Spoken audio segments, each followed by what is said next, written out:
ಪೃಥ್ವಿರಾಜ್ ಹಾರ್ನಹಳ್ಳಿ ಇಡೀ ಭಾರತವೇ ಹೆಮ್ಮೆ ಪಡುವಂತ ಕ್ಷಣ, ಐತಿಹಾಸಿಕ ಕ್ಷಣಕ್ಕೆ ಕ್ಷಣಗಣನೆ ಶುರುವಾಗಿದೆ.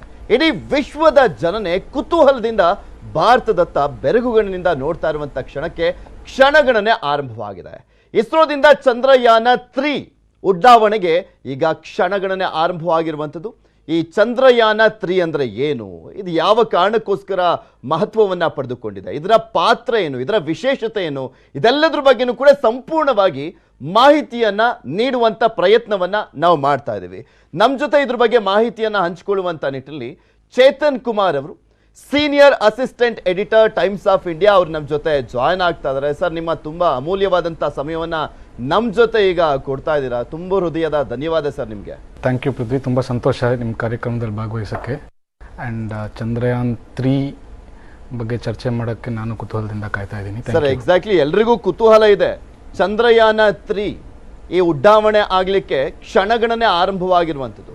ಈ ಚಂದ್ರಯಾನ 3ಯ ಪಾತ್ರ ಏನು, ವಿಶೇಷತೆ ಏನು, ಪ್ರಾಮುಖ್ಯತೆ ಏನು ಅಂತ ನೋಡ್ತಾ ಹೋಗೋದಾದ್ರೆ ನಾವು ಚಂದ್ರಯಾನ 3 ಬಂದು ಭಾರತದ 3ನೆಯ ಲೂನಾರ್ ಮಿಷನ್. ಇದು ಮೊದಲನೆಯದು ಚಂದ್ರಯಾನ್ ಅಥವಾ ಚಂದ್ರಯಾನ್ 1 ಅಂತ ಏನು ಕರಿತೀವಿ, ಅದು 2008 ಅಕ್ಟೋಬರಲ್ಲಿ ಲಾಂಚ್ ಆಗಿ ಅದು ಕೇವಲ ಒಂದು ಆರ್ಬಿಟರ್ ಮಿಷನ್ ಆಗಿತ್ತು. ಅಂದರೆ ಒಂದು ಸ್ಪೇಸ್ ಕ್ರಾಫ್ಟ್ನ ಇಲ್ಲಿಂದ ನೀವು ಲೂನಾರ್ ಆರ್ಬಿಟ್ಗೆ ಕಳಿಸಿ ಅಲ್ಲಿಂದ ರಿಮೋಟ್ ಸೆನ್ಸಿಂಗ್ ಡೇಟಾನ ವಾಪಸ್ ಕಳಿಸುವಂಥ ಕೆಲಸ ಚಂದ್ರಯಾನ್ 1 ಮಾಡ್ತಾಯಿತ್ತು. ಸೊ ಅದು ಬೇರೆ, ಇವಾಗ ನಿಮಗೆ ಭೂಮಿ ಸುತ್ತ ಇರುವಂಥ ಹಲವಾರು ಸ್ಯಾಟಲೈಟ್ಸ್ ಇದೆಯಲ್ಲ, ಅದೇ ಥರ ಅದನ್ನು ಚಂದ್ರನ ಸುತ್ತುವಂಥ ಒಂದು ಸ್ಯಾಟಲೈಟ್ ಆಗಿ ನಿರ್ಮಾಣ ಮಾಡಿ ಇಸ್ರೋ ಕಳಿಸುವಂಥ ಕೆಲಸನ 2008ರಲ್ಲಿ ಮಾಡಿತ್ತು. ಅದರಲ್ಲಿ ಒಂದು ಮೂನ್ ಇಂಪ್ಯಾಕ್ಟ್ ಪ್ರೋಬ್ ಅನ್ನುವಂಥ ಒಂದು ಪೇಲೋಡ್ ಏನಿತ್ತು, ಅದನ್ನು ಲೂನಾರ್ ಸರ್ಫೇಸ್ ಮೇಲೆ ಹಾರ್ಡ್ ಲ್ಯಾಂಡಿಂಗ್, ಅಂದರೆ ಅದನ್ನು ಒಂದು ಆಲ್ಟಿಟ್ಯೂಡಿಂದ ಡ್ರಾಪ್ ಮಾಡಿ ಅದು ಲೂನಾರ್ ಸರ್ಫೇಸ್ ಮೇಲೆ ಸದರ್ನ್ ರೀಜನಲ್ಲಿ ಕ್ರ್ಯಾಶ್ ಆಗೋ ಥರ ಡಿಸೈನ್ ಆಗಿತ್ತು. That was Chandrayaan 1. ಸೊ ಅಲ್ಲಿಂದ ಇನ್ನೊಂದು ಹೆಜ್ಜೆ ಮುಂದಕ್ಕೆ ಹೋಗಿ ಚಂದ್ರಯಾನ 2 ಅಲ್ಲಿ ಇಸ್ರೋ ಮತ್ತು ಭಾರತ ಪ್ರಯತ್ನ ಪಟ್ಟಿದ್ದೇನೆಂದರೆ ಲೂನಾರ್ ಸರ್ಫೇಸ್ ಮೇಲೆ ಒಂದು ಎಕ್ವಿಪ್ಮೆಂಟ್, ಅಂದರೆ ಒಂದು ಲ್ಯಾಂಡರ್ನ ಸಾಫ್ಟ್ ಲ್ಯಾಂಡ್ ಮಾಡುವಂಥದ್ದು. ಸೊ ಅಂದರೆ ಲ್ಯಾಂಡಿಂಗ್ ಪ್ರಕ್ರಿಯೆನ ಕಂಟ್ರೋಲ್ಡ್ ರೀತಿಯಲ್ಲಿ ಕರ್ಕೊಂಡೋಗಿ ಲ್ಯಾಂಡರ್ನ ನಿಮಗೆ ಬೇಕಾದಂಥ ಒಂದು ಡೆಸಿಗ್ನೇಟೆಡ್ ಸ್ಪಾಟಲ್ಲಿ ಲ್ಯಾಂಡ್ ಮಾಡಿ ಅಲ್ಲಿಂದ ಒಂದು ರೋವರ್ ಹೊರಗಡೆ ಬಂದು ಲೂನಾರ್ ಸರ್ಫೇಸ್ನ ಸ್ಟಡಿ ಮಾಡುವಂಥ ಒಂದು ಪ್ರಾಜೆಕ್ಟ್ ಆಗಿತ್ತು ಅದು. But unfortunately in September 2019 ISRO lost Chandrayaan 2 Vikram. The lander could not achieve a soft landing and there was a crash landing and both the lander and rover were lost. So ಅದಾದಮೇಲೆ ಇದು ಚಂದ್ರಯಾನ್ 3 ಬಂದು ಅದರ ಮುಂದುವರೆದಂಥ ಪ್ರಯತ್ನ. ಈಗ ಚಂದ್ರಯಾನ್ 2 ವಿಫಲವಾಗದಿರೋ ಅದೇನಾದರೂ successful ಆಗಿದ್ದಿದ್ರೆ the objectives of Chandrayaan 3 ಸ್ವಲ್ಪ ಬೇರೆ ಇರ್ತಾ ಇತ್ತು. ಬಟ್ ಚಂದ್ರಯಾನ್ 2 ಫೇಲ್ಯೂರ್ ಆದ್ರಿಂದ ಈ ಮಿಷನ್ ಒಬ್ಜೆಕ್ಟಿವ್ಸ್ ಮತ್ತು ಚಂದ್ರಯಾನ್ 2 ಒಬ್ಜೆಕ್ಟಿವ್ಸಲ್ಲಿ ಭಾಳ ಏನು ಅಂತರ ಇಲ್ಲ. ಡಿಸೈನ್ ಆ್ಯಂಡ್ ಎಂಜಿನಿಯರಿಂಗಲ್ಲಿ ಸುಮಾರು ಸಾಕಷ್ಟು ಇಂಪ್ರೂವ್ಮೆಂಟ್ಸ್ ಆಗಿದ್ರು ಕೂಡ ಒಬ್ಜೆಕ್ಟಿವ್ಸ್ ಏನಿದೆ ಅಲ್ಲೋಗಿ lunar studies and what India wants to get from moon, ಅದರಲ್ಲಿ ಏನು ಅಂತ ಮೇಜರ್ ಬದಲಾವಣೆಗಳಾಗಿಲ್ಲ ಪೃಥ್ವಿ. ಓಕೆ ಸರ್, ಈ ಚಂದ್ರಯಾನ 2 ಮತ್ತು ಚಂದ್ರಯಾನ 3 ಇದೆಯಲ್ಲ, ಇದು ಅಪ್ಡೇಟ್ ವರ್ಷನ್ ಆಬ್ವಿಯಸ್ಲಿ ಆಗಿರುತ್ತೆ. ಬಿಕಾಸ್ 4 ವರ್ಷ ಆದಮೇಲೆ ಇದು ಲಾಂಚ್ ಉಡ್ಡಯನ ಮಾಡಲಾಗ್ತಾ ಇರುವಂಥದ್ದು. ಇಲ್ಲಿ ಬಿಗ್ಗೆಸ್ಟ್ ಚಾಲೆಂಜಸ್ ಅಂತ ನೋಡ್ತಾ ಹೋಗೋದಾದ್ರೆ ಚಂದ್ರಯಾನ 3ನಲ್ಲಿ ಈಗ ಯಾವುದೇ ಸ್ಪೇಸ್ ಮಿಷನ್ ನೀವು ತಗೊಂಡ್ರೆ it is filled with challenges. ಅಂದರೆ space is an unforgiving sector. ಯಾಕಂದರೆ ನಿಮಗೆ ಒಂದು ರಾಕೆಟ್ ಲಾಂಚ್ ಮಾಡೋದು, ಐ ಮೀನ್ ಅದೊಂದು there is a saying where they say that rockets find a way to fail ಅಂತ. ಅಂದರೆ ನಿಮ್ಮ ಎಲ್ಲ ಪ್ರಯತ್ನಗಳನ್ನ ಹೊರತುಪಡಿಸಿ ಒಂದು ರಾಕೆಟ್ ಫೇಲ್ ಆಗಬೇಕಂದ್ರೆ ಅದು ಫೇಲ್ ಆಗೇ ಆಗುತ್ತೆ. But ISRO in that context preparations Chandrayaan 3ಗೆ ಭಾಳ ಚೆನ್ನಾಗಾಗಿದೆ. ಆ್ಯಂಡ್ ಚಂದ್ರಯಾನ್ 2 ಫೇಲ್ಯೂರಿಂದ ಕಲಿತಂಥ ಸಾಕಷ್ಟು ಪಾಠಗಳನ್ನ ಇದರಲ್ಲಿ ಇಂಪ್ಲಿಮೆಂಟ್ ಮಾಡಿದ್ದಾರೆ. ಅದರಲ್ಲಿ ಮಹತ್ವಪೂರ್ಣವಾದಂಥ ಬದಲಾವಣೆಗಳು ನಿಮಗೆ ವಿಕ್ರಮ್ ಲ್ಯಾಂಡರ್ನಲ್ಲಿ ಕಾಣಿಸುತ್ತೆ. For example, Vikram the legs of Vikram have been strengthened. ಅದು ಇನ್ನೊಂಚೂರು ವೆಲಾಸಿಟಿ ಜಾಸ್ತಿ ಹ್ಯಾಂಡಲ್ ಮಾಡುವಂಥ ಕೆಪಬಿಲಿಟೀಸ್ ಈಗ ಚಂದ್ರಯಾನ್ 3ಯಲ್ಲಿರೋ ಲ್ಯಾಂಡರ್ಗಳಿಗೆ ಇಂಪ್ರೂವ್ಮೆಂಟ್ಸ್ ಆಗಿದೆ. ಇಸ್ರೋ ಒಂದು ಹೊಸ ಸೆನ್ಸರ್ ಆ್ಯಡ್ ಮಾಡಿದ್ದಾರೆ ವೆಲಾಸಿಟಿ ಮೆಜರ್ಮೆಂಟ್ಗೋಸ್ಕರ. ಅದು ರಿಡಂಡೆನ್ಸಿ ಆ್ಯಡ್ ಮಾಡುತ್ತೆ. ಸೊ ಚಂದ್ರಯಾನ್ 2 ಅಲ್ಲಿದ್ದಂಥ ವೆಲಾಸಿಟಿ ಮೆಜರ್ಮೆಂಟ್ಗೂ ಇಲ್ಲಿ ISRO will have a slightly better understanding of velocity that the lander is travelling in. ಅದು ಬಿಟ್ಟರೆ ನಿಮಗೆ ಮತ್ತೆ ಸೋಲಾರ್ ಪ್ಯಾನೆಲ್ ಸರ್ಫೇಸ್ ಇಂಪ್ರೂವ್ಮೆಂಟ್ ಆಗಿದೆ ಲ್ಯಾಂಡರಲ್ಲಿ. ಸೊ ಅದು ಲ್ಯಾಂಡಿಂಗ್ ಓರಿಯೆಂಟೇಷನ್ ಸ್ವಲ್ಪ ಬದಲಾವಣೆ ಆಗಿ ಅದು ಸೂರ್ಯನ ಮುಖ ಮಾಡಿ ನೋಡಲಿಲ್ಲ ಅಂದ್ರೂ ಪವರ್ ಜನರೇಟ್ ಆಗೋ ಅಷ್ಟು ಸೋಲಾರ್ ಪವರ್ ಎನ್ಹಾನ್ಸ್ಮೆಂಟ್ ಆಗಿದೆ. ಮತ್ತು ನಿಮಗೆ TTC ಆ್ಯಂಟಿನಾಸ್ ಅಂತ ಏನು ಕರೀತಾರೆ, ಚಂದ್ರಯಾನ್ 2ಕ್ಕಿಂತ 2 ಎಕ್ಸ್ಟ್ರಾ TTC ಆ್ಯಂಟಿನಾಸ್ ನಿಮಗೆ ಲ್ಯಾಂಡರ್ ಮೇಲೆ ಕಾಣುತ್ತೆ. That is the tracking, telemetry and command antennas ಅಂತ ಹೇಳ್ತಾರೆ. ಸೊ ಸಾಕಷ್ಟು ಇಂಪ್ರೂವ್ಮೆಂಟ್ಸ್, ಬದಲಾವಣೆಗಳು ವಿಕ್ರಮಲ್ಲಾಗಿದೆ. The most challenging aspect of Chandrayaan 3 would be, ಅಂದರೆ ಚಂದ್ರಯಾನ್ 1ನಲ್ಲಿ ಈಗಾಗಲೇ ಆರ್ಬಿಟರ್ನ ಕಳಿಸಿ ಅಲ್ಲಿ ಲೂನಾರ್ ಆರ್ಬಿಟ್ ಇನ್ಸರ್ಷನ್ ಮಾಡಿ ಮತ್ತು to send back data, that technology was mastered in Chandrayaan 1 and Chandrayaan 2 ಮತ್ತೆ ಅದು ಇಸ್ರೋ ಸಕ್ಸಸ್ಫುಲ್ ಆಗಿ ರಿಪೀಟ್ ಮಾಡಿದೆ.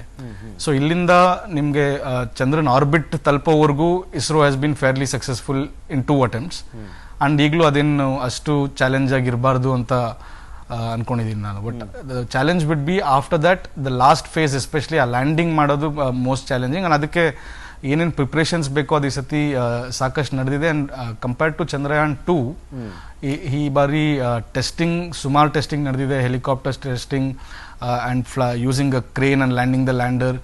ಸಾಕಷ್ಟು ಸಿಮ್ಯುಲೇಷನ್ಸ್ ಇಸ್ರೋ ಮಾಡಿದೆ and some new simulation test ಬೆಡ್ಸ್ನ ಡಿಸೈನ್ ಮಾಡಿ ಹೊಸ ಫೇಲ್ಯೂರ್ ಆಂಟಿಸಿಪೇಟ್ ಮಾಡಿ ಅದನ್ನು ಓವರ್ಕಮ್ ಮಾಡೋದು ಹೇಗೆ ಅಂತ ಇಸ್ರೋ ಈ ಕಳೆದ 4 ವರ್ಷದಲ್ಲಿ ಸುಮಾರು ಆ ದಿಟ್ಟಿನಲ್ಲಿ ಕೆಲಸ ಮಾಡಿದೆ. ಈ ಲ್ಯಾಂಡರು, ರೋವರು ಮತ್ತೆ ಪ್ರೊಪಲ್ಷನ್ ಮಾಡಲ್ ವರ್ಕಿಂಗ್ ಪ್ರೋಸೆಸ್ ಹೇಗಿರುತ್ತೆ ಅಂತ ನೋಡಿ. LVM-3 ಬಂದು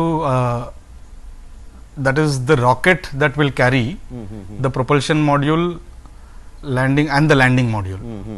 ಸೊ ಅದೆರಡು ಸೇರಿ ಆರ್ಬಿಟಲ್ ಮಾಡ್ಯೂಲ್ ಅಂತ ಕರೀತಾರೆ. So this spacecraft will be sitting right on top of the LVM-3, which is India's most powerful rocket. So ಆ ರಾಕೆಟಲ್ಲಿ ನಿಮ್ಗೇನು ಸಾಕಷ್ಟು ಬದಲಾವಣೆಗಳು ಮಾಡಬೇಕಾಗಿಲ್ಲ, because last time there was a successful launch and ಅದೇ ರಾಕೆಟ್ ಇಲ್ಲಿ ಬಂದಿದೆ. ಬಟ್ ಎಂಜಿನಿಯರಿಂಗ್ ಇಂಪ್ರೂವ್ಮೆಂಟ್ಸ್ ಇದೆ. ಪ್ಯಾರಲಲಿ ಇಸ್ರೋ ಗಗನ್ಯಾನ್ ಮಾಡ್ತಾ ಇರೋದ್ರಿಂದ ಸಾಕಷ್ಟು ಹ್ಯೂಮನ್ ರೇಟೆಡ್ ಸಿಸ್ಟಮ್ಸ್ ಈ ಸತಿ LVM-3ಯಲ್ಲಿ ನೀವು ನೋಡ್ತೀರಾ. ಬಟ್ ಸಾಮಾನ್ಯ ಜನರಿಗೆ ರಾಕೆಟ್ ಅದೇ ಇದೆ, ರಾಕೆಟಲ್ಲಿ ಏನು ಬದಲಾವಣೆ ಆಗಿಲ್ಲ. ಆ್ಯಂಡ್ ಈ ಪ್ರೊಪಲ್ಷನ್ ಮಾಡ್ಯೂಲ್ ಬಂದು ಕಳೆದ ಬಾರಿ ಚಂದ್ರಯಾನ್ 2 ಅಲ್ಲಿ ಇವಾಗ ಪ್ರೊಪಲ್ಷನ್ ಮಾಡ್ಯೂಲ್ ಅಂತ ನೀವೇನು ಕರಿತಾ ಇದ್ದೀರಾ, ಅದ್ರ ಜಾಗದಲ್ಲಿ ಇನ್ನೊಂದು ಆರ್ಬಿಟರ್ ಇತ್ತು.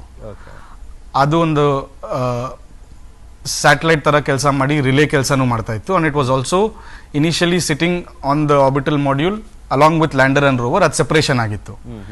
ಈ ಬಾರಿ ಪ್ರೊಪಲ್ಷನ್ ಮಾಡ್ಯೂಲ್ ಅಷ್ಟು ಪೇಲೋಡ್ಸ್ ಕ್ಯಾರಿ ಮಾಡ್ತಾ ಇಲ್ಲ, ಒಂದೇ ಒಂದು ಪೇಲೋಡ್ ಕ್ಯಾರಿ ಮಾಡ್ತಾ ಇದೆ. ಆ್ಯಂಡ್ ಅದು ಪ್ರೈಮರಿ ಕೆಲಸ ಬಂದು ಈ ಲ್ಯಾಂಡರ್ ಮಾಡ್ಯೂಲ್ನ ನಿಮಗೆ ಇನಿಷಿಯಲ್ ಲಾಂಚ್ ಆದಮೇಲೆ ಅಲ್ಲಿಂದ ಚಂದ್ರನವರೆಗೂ ಕರ್ಕೊಂಡು ಹೋಗುವಂಥ ಕೆಲಸ, to transport these 2 things is the primary job of the propulsion module. So ಅದಾದ ನಂತರ ಏನಾಗುತ್ತೆ, once you reach the lunar orbit, ಅಲ್ಲಿಂದ ಇಸ್ರೋ ಮತ್ತೆ ಒಂದು 3-4 ಮೆನೂವರ್ ಮಾಡಿ ಒಂದು ಸರ್ಕ್ಯುಲರ್ ಆರ್ಬಿಟಿಗೆ ಕರ್ಕೊಂಬರುತ್ತೆ.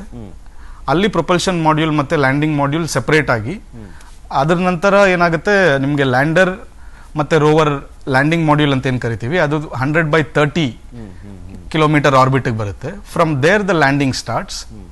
ಅದು ಲ್ಯಾಂಡ್ ಆದಮೇಲೆ if ISRO manages to achieve a successful soft landing, ಅದಾದ ನಂತರ ನಿಮ್ಗೆ ಲ್ಯಾಂಡರಿಂದ ಫಸ್ಟ್ ಡೋರ್ಸ್ ಓಪನ್ ಆಗುತ್ತೆ. ಆಮೇಲೆ the track for the rover to come out will unfold and then you will see the rover coming out.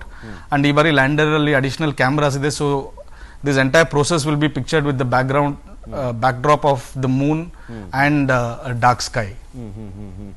Sir, ನೀವು ಹೇಳ್ತಾ ಇದ್ರಿ ತುಂಬಾ ಪವರ್ಫುಲ್ ರಾಕೆಟ್ ಇದು LVM-3 ಅನ್ನುವಂಥದ್ದು ಅಂತ. ಹಾಗೆ ದೊಡ್ಡ ಮತ್ತು ಇಲ್ಲಿ ಪ್ರಮುಖವಾಗಿ ಭಾರವಾದಂಥ ಒಂದು ರಾಕೆಟ್ ಇದು. ಸೊ ಈಗ ಈ ಹಿಂದೆ ನಾವು ನೋಡಿದಂಥ ಸಂದರ್ಭದಲ್ಲಿ ಇದರ ಒಂದು ಟ್ರ್ಯಾಕ್ ರೆಕಾರ್ಡ್ ಅನ್ನ 3 ಸಕ್ಸಸ್ಫುಲ್ ಆಪರೇಷನ್ ಅನ್ನ ಮಾಡಿರುವಂಥದ್ದು. ಈಗ 4th ಆಪರೇಷನ್ಗೆ ರೆಡಿ ಆಗಿದೆ. ಇದ್ರ ಮೇಲೆನೆ ತುಂಬಾ ದೊಡ್ಡ ಹೋಪ್ಸ್ ಇದೆ ಅಂತ ಅನ್ಕೊಳ್ಬೋದಾ ಅಂತ? ಅಲ್ಲ, LVM-3 ಬಂದು ಇಸ್ರೋನ ಭವಿಷ್ಯದ ರಾಕೆಟ್. ಅದು ಅಂದರೆ ನೀವು 1993ರಿಂದ ಈ LVM-3 ಟೆಕ್ನಾಲಜಿ ಮಾಸ್ಟರ್ ಆಗೋವರೆಗೂ ಇಸ್ರೋಸ್ ವರ್ಕ್ ಹಾರ್ಸ್, ಅಂದರೆ ಅದ್ರ ಮೇನ್ ರಾಕೆಟ್ ಬಂದು PSLV ಆಗಿತ್ತು. And PSLV's carrying capacity doesn't allow ISRO to launch a lot of heavy satellites, especially GSAT family communication satellites ಏನಿದೆ ಅದು ಲಾಂಚ್ ಮಾಡೋಕ್ಕೆ ನಾವು ಹೊರಗಡೆಯಿಂದ ಹೆಲ್ಪ್ ತಗೋಬೇಕು. ಅಂಡ್ ಈಗಲೂ ಕೂಡ ISRO launches some of the heavier satellites more than 4 ton with Ariane Space and some others.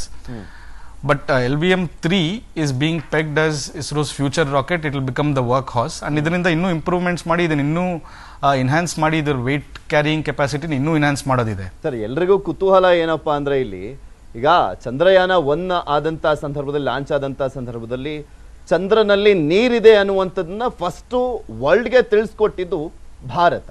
ಈಗ ಚಂದ್ರಯಾನ 3 ಇದು ಏನು ವರ್ಕ್ ಮಾಡುತ್ತೆ, ಇದರ ಇಂಟೆನ್ಷನ್ ಏನು, ಯಾವ ಕಾರಣಕ್ಕೋಸ್ಕರ ಲಾಂಚ್ ಮಾಡಲಾಗ್ತದೆ, ಈ ಸಹಜವಾದಂಥ ಒಂದು ಕುತೂಹಲಕಾರಿ ಪ್ರಶ್ನೆಗಳು ಪ್ರತಿಯೊಬ್ಬ ಅಂದರೆ ಸಾಮಾನ್ಯ ಜನರಿಗೆ ಕಾಡ್ತಾ ಇರುತ್ತೆ. ಈಗ ಟೆಕ್ನಿಕಲಿ ಸ್ಪೇಸ್ ಬಗ್ಗೆ ಗೊತ್ತಿದ್ದಂಥವ್ರಿಗೆ ಇದು ಯಾವ ಕಾರಣಕ್ಕೆ ಏನು ಎತ್ತ ಅನ್ನುವಂಥದ್ದು ಗೊತ್ತಿರುತ್ತೆ. ಆದರೆ ಸಾಮಾನ್ಯ ಜನಕ್ಕೆ ಇದ್ರ ಬಗ್ಗೆ ಮಾಹಿತಿಯನ್ನು ಕೊಡೋದಾದ್ರೆ ನೋಡಿ, ಚಂದ್ರ ಬಂದು ಭೂಮಿಯ ಒಂದು natural satellite and it is widely believed by scientist that ನಮ್ಮ ಸೋಲಾರ್ ಸಿಸ್ಟಮ್ ಏನಿದೆ, ನೀವು ಅದನ್ನು ತುಂಬ ಚೆನ್ನಾಗಿ ಅರ್ಥ ಮಾಡ್ಕೊಬೇಕಾದ್ರೆ ನೀವು ಫಸ್ಟ್ ಚಂದ್ರನ ಅರ್ಥ ಮಾಡ್ಕೊಬೇಕು ಆ್ಯಂಡ್ ಲೂನಾರ್ ಸರ್ಫೇಸಲ್ಲಿ ಇರುವಂಥ ಎಲಿಮೆಂಟ್ಸ್ನ ಅರ್ಥ ಮಾಡ್ಕೋಬೇಕು, ಅದರ ಅಟ್ಮಾಸ್ಫಿಯರ್ದು ಕಾಂಪೋಸಿಷನ್ ಅರ್ಥ ಮಾಡ್ಕೊಬೇಕು. ಅದು ಅರ್ಥ ಆದರೆ ನಿಮಗೆ ಇವು ನಮ್ಮ ಸೋಲಾರ್ ಸಿಸ್ಟಮ್ನ ಎವಲ್ಯೂಷನ್ ಅರ್ಥ ಆಗುತ್ತೆ ಅನ್ನೋದು ಭಾಳ ಸೈಂಟಿಸ್ಟ್ ನಂಬಿರುವಂಥ ವಿಚಾರ.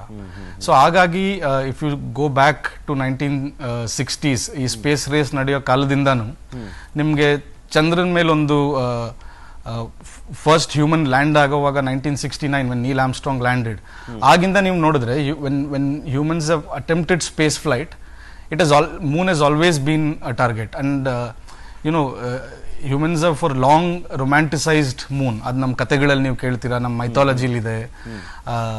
ನೀವು whether you take Greek mythology or the Indian Hindu mythology, ಎಲ್ಲ ಕಡೆ ಚಂದ್ರ ಒಂದು ಮುಖ್ಯವಾದಂಥ ಭಾಗ ಆಗಿದೆ ನಮ್ಮ for human beings. But now, to understand moon better and to see or find if there are any signatures of life, ಆ ದಿಟ್ಟಿನಲ್ಲಿ ಇವಾಗ ನೀವು ಹೇಳಿದಾಗೆ Chandrayaan 1 discovery of water molecules assumes a lot of importance globally. Although Chandrayaan 1 carried not only Indian instruments, it also had about 6 foreign instruments. So it was a collaborated effort in that sense. The launch and the rocket was India's, but it also carried some scientific instruments that came from outside. So Alinda Chandrayaan 2, naturally this particular aspect of the discovery, the intention is to further understand and further study the kind of presence of water that moon might have. So ಅದಕ್ಕಾಗಿ if you look at the landing site selection ನೀವು ನೋಡಿದ್ರೆ ಅದು ನಿಮ್ಗೆ ಇದೊಂದು hint ಕೊಡುತ್ತೆ. Southern pole ಹತ್ರ ಹೋಗೋಕ್ಕೆ ಕಾರಣ, ಒಂದು ಮುಖ್ಯವಾದಂಥ ಕಾರಣ ಇದು.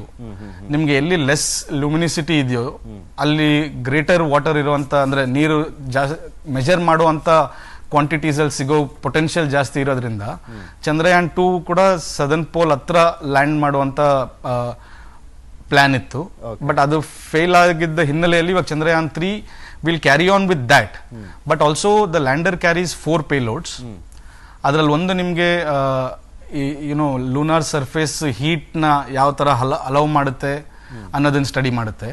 ಒಂದು ಪೇಲೋಡ್ ಬಂದು ಫ್ರಮ್ ಮೂನ್ ಟು ಅರ್ತ್ ತುಂಬ ಆಕ್ಯುರೇಟ್ ಡಿಸ್ಟೆನ್ಸ್ ಮೆಷರ್ಮೆಂಟ್ಗಾಗಿ ಒಂದು ಪೇಲೋಡ್ ಇದೆ. ಆ್ಯಂಡ್ ದಟ್ ಪೇಲೋಡ್ ಇಸ್ ಅದೇನಂದ್ರೆ ಅದು ಪೊಟೆನ್ಷಿಯಲಿ ಇವಾಗ ನೀವು ಇನ್ನೊಂದು 10 ವರ್ಷ ಬಿಟ್ಟು ಇಲ್ಲ ಒಂದು 5 ವರ್ಷ ಬಿಟ್ಟು if you want to send humans to moon, that particular payload and the data that will send, ಅದು ತುಂಬ ಇಂಪಾರ್ಟೆಂಟ್ ಆಗುತ್ತೆ. ಅದೇ ರೀತಿ ರೋವರಲ್ಲಿ ಲೂನಾರ್ ಎಲಿಮೆಂಟ್ಸ್ನ ಸ್ಟಡಿ ಮಾಡುವಂಥ ಒಂದು ಲೇಸರ್ನ ಉಪಯೋಗಿಸಿ ಮತ್ತು ಇನ್ನೊಂದು ರೇಡಿಯೇಷನ್ನ ಉಪಯೋಗಿಸಿ ಸ್ಟಡಿ ಮಾಡುವಂಥ 2 ಸೈಂಟಿಫಿಕ್ ಇನ್ಸ್ಟ್ರೂಮೆಂಟ್ಸ್ ಇದೆ.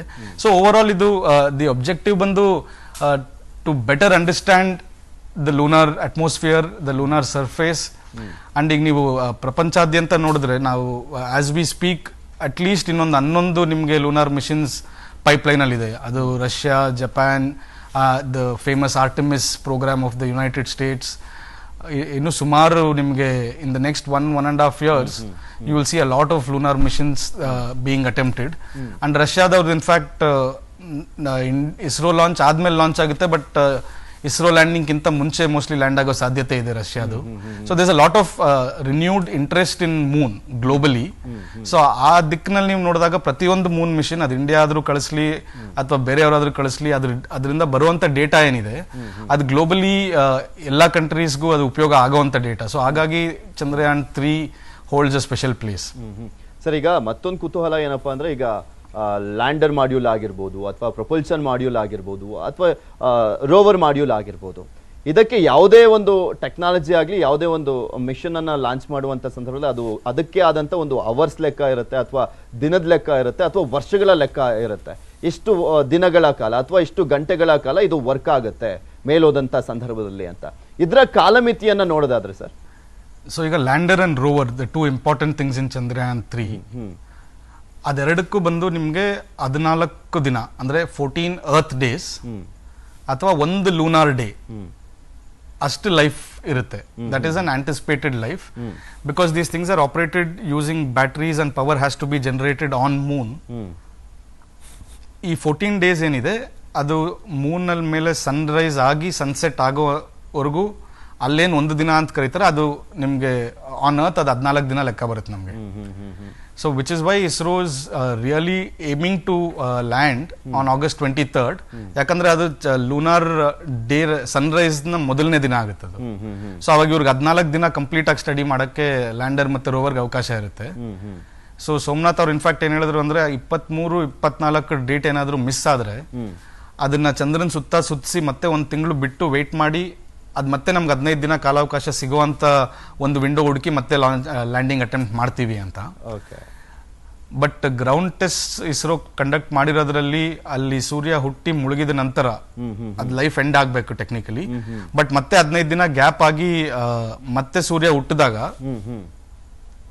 at the moon, if the power generation kick starts and if the equipment survives, yakandre when the sun is not there on moon, the temperatures can go really low, nimge -130 degrees vargu hogutte. So electronic equipment is very difficult to survive in that kind of harsh environments. So agagi by chance if it manages to survive, then lander ಮತ್ತೆ rover ಇನ್ನೊಂದು 15 ದಿನ ಕೆಲಸ ಮಾಡುವಂತ potential ಇದೆ. But primarily ಈಗ ಅದು 14 earth days ಅಥವಾ 1 lunar day ಅದರ ಲೈಫ್ ಇರುತ್ತೆ ಪೃಥ್ವಿ. ನಮಸ್ಕಾರ, ನೀವು ನೋಡ್ತಾ ಇದ್ದೀರಾ ನ್ಯೂಸ್ 18. 30 ನಿಮಿಷ 30 ಸುದ್ದಿ ವಿಶೇಷ ಬುಲೆಟಿನ್ಗೆ ಸ್ವಾಗತ. ನಾನು ಚೇತನ್ ಹೂಗಾರ್, ನನ್ನ ಜೊತೆ ಇದ್ದಾರೆ ನನ್ನ ಕಲೀಗ್ ನಾನು ಧನುಶ್ರೀ. ವೀಕ್ಷಕರು, ಬೆಳಗ್ಗಿಂದ ಆಗಿರುವಂತಹ ವಿದ್ಯಮಾನಗಳ ಪ್ರಮುಖ ಸುದ್ದಿಗಳನ್ನ ಒಂದೊಂದಾಗಿ ನೋಡ್ತಾ ಹೋಗೋಣ. ಚೀನಾ ಆಪ್ ಮೂಲಕ ಲೋನ್ ಪಡೆದಿದ್ದ ವಿದ್ಯಾರ್ಥಿ ನೇಣಿಗೆ ಶರಣಾಗಿರುವಂತಹ ಘಟನೆ ಬೆಂಗಳೂರಲ್ಲಿ ನಡೆದಿದೆ. ಸ್ನೇಹಿತ ಮಹೇಶ್ಗಾಗಿ ಸ್ಲೈಲ್ಸ್ ಪೇ, ಕಿಸಾತ್ ಹಾಗೂ ಕೊಟ್ಯಾಕ್ ಮಹೀಂದ್ರಾ ಮೂಲಕ ತೇಜಸ್ ಲೋನ್ ಪಡೆದಿದ್ದ. ಆದರೆ ಕಳೆದ 1 ವರ್ಷದಿಂದ ಸ್ನೇಹಿತ ಮಹೇಶ್ EMI ಕಟ್ಟಿರಲಿಲ್ಲ. ಆದ್ದರಿಂದ ಲೋನ್ ಕೊಟ್ಟವರು ಟಾರ್ಚರ್ ಅನ್ನ ನೀಡ್ತಾ ಇದ್ರಂತೆ. ಹೀಗಾಗಿ ಡೆತ್ ನೋಟ್ ಬರೆದಿಟ್ಟು ನಿನ್ನೆ ಸಂಜೆ 6 ಗಂಟೆ ಸುಮಾರಿಗೆ ತಾಯಿಯ ವೇಲ್ನಿಂದ ನೇಣು ಬಿಗಿದುಕೊಂಡು ಆತ್ಮಹತ್ಯೆ ಮಾಡಿಕೊಂಡಿದ್ದಾನೆ.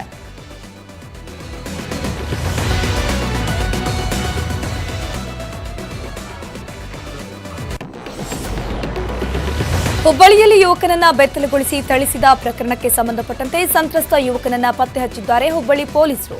ಸಂತ್ರಸ್ತ ಯುವಕ ಸಂದೀಪ್ನನ್ನ ಠಾಣೆಗೆ ಕರೆತಂದು ವಿಚಾರಣೆಯನ್ನ ಮಾಡಲಾಗ್ತಿದೆ. ಹಲ್ಲೆ ವಿಚಾರ ಬಯಲಾಗತ್ತೆ. ನಾಪತ್ತೆಯಾಗಿದ್ದ ಸಂದೀಪ್ ವಿಚಾರಣೆ ವೇಳೆ ಗೊಂದಲಕಾರಿ ಹೇಳಿಕೆಯನ್ನ ನೀಡುತ್ತಿದ್ದಾನೆ. ಈತ ಇದುವರೆಗೆ ಹಲ್ಲೆಕೋರರ ಚಂದ್ರಯಾನ 3 ಬಗ್ಗೆ ಇನ್ನಷ್ಟು ಮಾಹಿತಿಯನ್ನ ನಿಮ್ಮ ಮುಂದೆ ಇಡ್ತಾ ಹೋಗ್ತೀನಿ. ಈಗ ಸರಿ, ಇದು ಆಲ್ಮೋಸ್ಟ್ ಈಗ ಸ್ಯಾಟಲೈಟ್ ಲಾಂಚ್ ಆಗುವಂಥ ಸಂದರ್ಭದಲ್ಲಿ ಈ ಸೆಕೆಂಡ್ಸ್ನು ಕೂಡ ಲೆಕ್ಕ ಹಾಕ್ಬಿಟ್ಟು ಲಾಂಚ್ ಮಾಡ್ತಾರೆ. ಈಗ ಫಾರ್ ಎಕ್ಸಾಂಪಲ್ ನಾಳೆ ಏನು ಚಂದ್ರಯಾನ 3 ಲಾಂಚ್ ಆಗ್ತಾ ಇದೆ, ಉಡಾವಣೆ ಆಗ್ತಾ ಇದೆ, 2 ಗಂಟೆ 35 ನಿಮಿಷ 17 ಸೆಕೆಂಡು ಅಂತಲೂ ಕೂಡ ಪರ್ಟಿಕ್ಯುಲರ್ಲಿ ಮೆನ್ಷನ್ ಮಾಡಿರ್ತಾರೆ. ಮತ್ತೆ ಮಧ್ಯಾಹ್ನ ಇದು ಲಾಂಚ್ ಆಗ್ತಾ ಇರುವಂಥದ್ದು. ಕೆಲವೊಂದು ಸ್ಯಾಟಲೈಟ್ಸು ರಾತ್ರಿ ಆಗುತ್ತೆ, ಇನ್ನು ಕೆಲವೊಂದು ಅರ್ಲಿ ಮಾರ್ನಿಂಗ್ ಆಗುತ್ತೆ. ಏನು ಕಾರಣ ಇರುತ್ತೆ ಇದಕ್ಕೆ? ಈ ಲಾಂಚಿಂಗ್ ಟೈಮಿಂಗ್ಸನ್ನು ಯಾವ ರೀತಿಯಾಗಿ ಫಿಕ್ಸ್ ಮಾಡ್ತಾರೆ ಅಂತ? ಅದು ಸಿಂಪಲ್ ಆಗಿ ಹೇಳ್ಬೇಕಂದ್ರೆ ನಿಮಗೆ ಇವಾಗ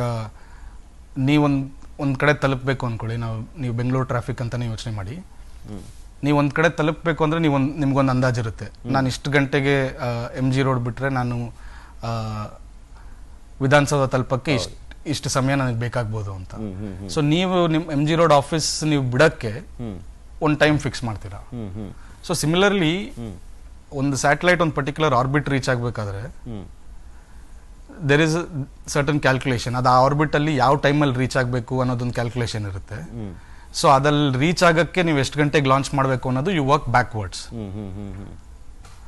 and there are also lot of other variables. ಇವಾಗ ಶ್ರೀಹರಿಕೋಟ ಅಲ್ಲಿ ಕಂಟಿನ್ಯೂಸ್ ನಿಮಗೆ ವೆದರ್ ಮಾನಿಟರಿಂಗ್ ಇದೆ, ಮೀಟ್ರಿಯಾಲಜಿಕಲ್ ಡೇಟಾ ಇದೆ.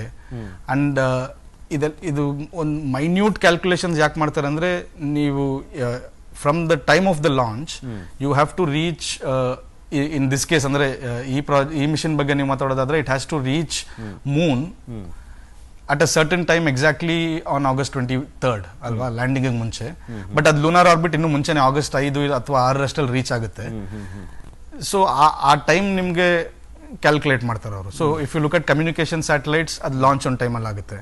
ಮತ್ತೆ ನಿಮಗೆ ಸ್ಯಾಟಲೈಟ್ ಯಾವ ಆರ್ಬಿಟಲ್ ಬೇಕು ಮತ್ತೆ ಆ ಆರ್ಬಿಟ್ ಯಾವ ಪೊಸಿಷನ್ ಇದೆ ನಿಮ್ಗೆ ಗ್ರೌಂಡ್ ಸ್ಟೇಷನ್ ಜೊತೆ ಕನೆಕ್ಟ್ ಆಗಕ್ಕೆ ಅನ್ನೋದು ಡಿಪೆಂಡ್ ಆಗುತ್ತೆ. ಅದಕ್ಕೆ ಕೆಲವು ಲಾಂಚ್ ನೀವು ನೋಡಿದ್ರೆ ಮಧ್ಯರಾತ್ರಿ ಲಾಂಚ್ ಮಾಡ್ತಾರೆ. ಅದು ಕಸ್ಟಮರ್ ಸ್ಪೆಸಿಫಿಕ್ಲಿ ಇವಾಗ ನಿಮಗೆ ಜಿಯೋ ಸ್ಯಾಟಲೈಟ್ಸ್ ಅಲ್ಲಿ some customers or some satellites required to be positioned in a very specific orbit and at a very specific time where solar panel deployments have to happen and it has to face the sun pointing ಅಂತ ಕರೀತಾರೆ. ಅದು ಸುಮಾರು technicalities ಇದೆ. So simple ಆಗಿ ಹೇಳ್ಬೇಕಂದ್ರೆ ನೀವು ಒಂದ್ ಕಡೆ ತಲುಪಕ್ಕೆ ನಿಮ್ಗೆ ಎಷ್ಟು ಸಮಯ ತಗೊಳುತ್ತೆ ಮತ್ತೆ ಬೇರೆ ಬೇರೆ ವೇರಿಯಬಲ್ಸ್ ನ ಹ್ಯಾಂಡಲ್ ಮಾಡಿ ಕೂಡ ನೀವು ಆ ಟೈಮ್ಗೆ ಆ ಆರ್ಬಿಟ್ ರೀಚ್ ಆಗಬೇಕಾದ್ರೆ there is a plan and everything with a rocket launch is plan to the last millisecond and ಅದಷ್ಟು ವರ್ಕ್ ಆದ್ರೇನೆ ನಿಮಗೆ ಕಂಪ್ಲೀಟ್ ಸಕ್ಸಸ್ ಆಗೋದು. So that's why when it succeeds they say it's a textbook launch. ಅಂದ್ರೆ ನೀವೇನ್ ಬರೆದು calculate ಮಾಡಿರ್ತೀರ ಅದು ಹಾಗೆ ಆಗ್ಬೇಕದು, ಇಲ್ಲಾಂದ್ರೆ ನಿಮ್ಗೆ ಸಕ್ಸೆಸ್ ಆಗುತ್ತೆ. ಇದೊಂದು ಈಗ ಟೆಕ್ನಾಲಜಿ ಅನ್ನುವಂಥದ್ದು ಇದೆಯಲ್ಲ ಸರ್, ಈಗ ಆಲ್ಮೋಸ್ಟ್ ಅದು ಡಿಪೆಂಡೆನ್ಸ್ ಆಗ್ಬಿಟ್ಟಿದೆ. ಇದು ಯಾವ ರೀತಿಯಾಗಿ ಕನೆಕ್ಷನ್ ಮತ್ತೆ ಹೇಗೆ ವಿಶ್ಲೇಷಣೆ ಮಾಡ್ಬೋದು ಇದನ್ನ ಅಂತ? ಅದು any space mission has the potential of providing ಏನಂತಾರೆ ನಿಮಗೆ products or technologies that are of other uses, a more variety of uses. For example, these comfortable mattresses ನಾವೇನ್ ಇವಾಗೆಲ್ಲ ಮನೆಯಲ್ಲಿ ಅದು ಸಾಧಾರಣ ಆಗ್ಬಿಟ್ಟಿದೆ, ಅಥವಾ ball point pen or artificial limbs. So a lot of these technologies had their origins in space programs of different countries. So ನೀವು ಆತರ if you're talking about how useful it is going to be to say you or me, ಅದನ್ನ ನೀವೊಂದು value ಇಟ್ಟು measure ಮಾಡೋದು ಕಷ್ಟ. And with these kind of missions, ಈ ಚಂದ್ರಯಾನ್ 3 ಬಂದು it is a very specific science mission. So some of shoots ನೀವು ಬಿಟ್ರು some direct impact that I can see at least is in the future if the moon is going to be an outpost, ಅಥವಾ ಅಲ್ಲಿ ಇನ್ನೂ permanent structures build ಆಗಿ space station ತರ use ಮಾಡುವಂತ ಸಂದರ್ಭ ಬರಬೇಕು ಆದ್ರೆ, ಅಂಡ್ ಅಲ್ಲಿ ಮನುಷ್ಯರನ್ನ ಕಳ್ಸಕ್ ಮುಂಚೆ this is the first step towards sending humans to space.